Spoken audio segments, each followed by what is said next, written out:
पाहूयात पुढची बातमी। पालघरच्या वाडा तालुक्यातील खुपरी येथे इको ग्रीन कंपनीत केमिकल मिश्रित वायूची गळती झाल्यानं खळबळ उडाली आहे। या वायू गळतीचा फटका कंपनीतील कामगारांसह शेजारील कारखान्यातील कामगारांनाही बसला असून अनेकांना श्वसनाचा त्रास जाणवला। या प्रकरणी 2 पुरुष आणि एका महिला कामगारासह 3 जणांवर रुग्णालयात उपचार सुरू आहेत। इको ग्रीन कंपनीत वारंवार वायू गळतीच्या घटना घडत असतानाही प्रशासनाकडून दुर्लक्ष केलं जात असल्याचा आरोप कामगार आणि स्थानिकांकडून करण्यात येतोय।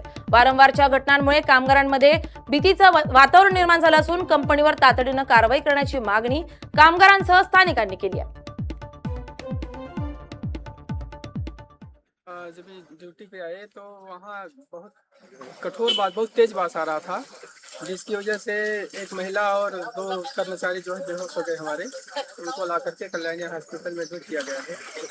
हाँ, और ये इतना भयंकर सांस का लेने का तकलीफ, आँख जलती है और एकदम आँख लाल हो जाती है, सांस लेने में पूरा सीना जाम हो जाता है। ऐसा करीब 4 महीने 5 महीने से तकलीफ हो रहा है। मी सुधीर कंपनीमध्ये काम करतोय, वर्कर म्हणून काम करतोय। ह्या कंपनीला आम्ही काम करत असताना आम्हाला बऱ्याच महिन्यापासून 5-6 महिन्यापासून त्रास होतोय। ही इको ग्रीन कंपनी साईडला आमच्या साईडलाच आहे, समोरच्या याला। त्या कंपनीचा जो केमिकलचा जो त्रास येतो सगळं टोटल वर्करांना त्रास आहे आम्हाला। तर आम्ही वारंवार त्या कंपनीला पण म्हणजे आमच्या कंपनीला कंप्लेंट करून कंपनीला सोबत घेऊन त्या गेटवर आम्ही गेलेलो प्रत्येक वेळ। त्यांना वारंवार कंप्लेंट केली की आम्हाला हा याचा त्रास होतो म्हणून। ते लोक दुर्लक्ष करतात, आमच्याकडे उडवाची उत्तरं देऊन आम्हाला हे करतायत।